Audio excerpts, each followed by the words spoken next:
మీరు వస్తారని నాకు తెలుసు మేడం.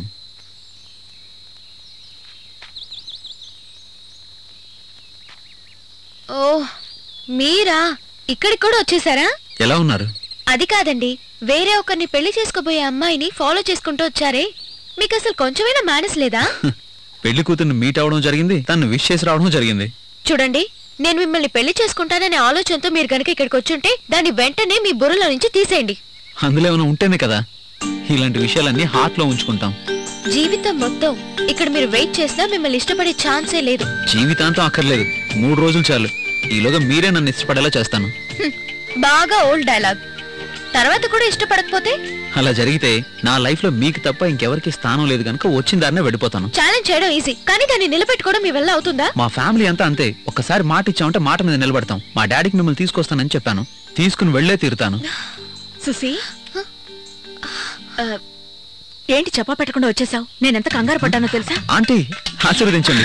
సరే సరే, నిన్నింతకు ముందు ఎప్పుడు చూడలేదే. సుసి, ఎవరితను? అమ్మా, అది తను. ఆంటీ నేను చెప్తాను ఆంటీ, నా పేరు ప్రీతం. మీ అమ్మాయి దగ్గర మ్యూజిక్ నేర్చుకుంటున్నాను. అవునా సుసి? నీకు ఇలాంటి స్టూడెంట్ ఒకరున్నారని నాతో చెప్పలేదే. అమ్మా, మా గురువు గారిది చాలా పెద్ద మనసు ఆంటీ. తన గురించి ఎవరిని పొగిడితే ఒప్పుకోరు. అదంతా మాలాంటి శిష్యులు చేయాల్సిన పని కదా. అదీ కాకుండా రేపు సంగీతం నేర్చుకుని గొప్ప పేరు సంపాదించి వీళ్ళు పాలనా వారి శిష్యులని దేశమంతా పొగిడేలా చేయడం మా కర్తవ్యం కదా ఆంటీ. గురువు పేరు నిలబెట్టాలనుకునే ఇలాంటి శిష్యుణ్ణి చూసి నాకు చాలా సంతోషంగా ఉంది. ఎవరికో గాని ఇలాంటి శిష్యులు దొరకరు కద్ సుసి? అది సరే, నువ్విక్కడ? ఇంకో 3 రోజుల్లో నా లైఫ్ టర్న్ అయ్యే ఒక మ్యూజిక్ ప్రోగ్రామ్ ఉందంటే దానికి మీ అమ్మాయి దగ్గర ప్రాక్టీస్ చేస్తున్నాను. కానీ తనేమో సగంలోనే వదిలేసి వచ్చేసింది.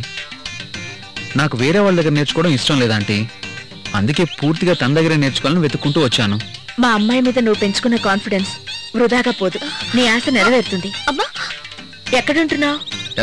ఇక్కడే ఏదైనా హోటల్లో ఉందాం అనుకున్నాను ఆంటీ. కానీ మీ అమ్మాయి మా అమ్మ నాన్న చాలా మంచివాళ్ళు, మా ఇంట్లోనే ఉండండి, ఏమీ అనరు.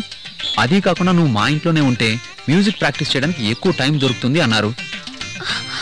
ఎంతైనా గురువు గారి మాట కాదనలేం కదా ఆంటీ. నువ్వు మా ఇంట్లో ఉంటానంటే నాకు ఎలాంటి అభ్యంతరం లేదు. అమ్మా, చాలా థ్యాంక్స్ ఆంటీ. ఇంటికి వెళ్దారండి. పదండి ఆంటీ. 3 రోజులు మాత్రమే మీకు అవకాశం. ఎంతైనా మీరు మా గురువు గారు కదా, అలాగే అడ్జస్ట్ చేసుకుంటాను.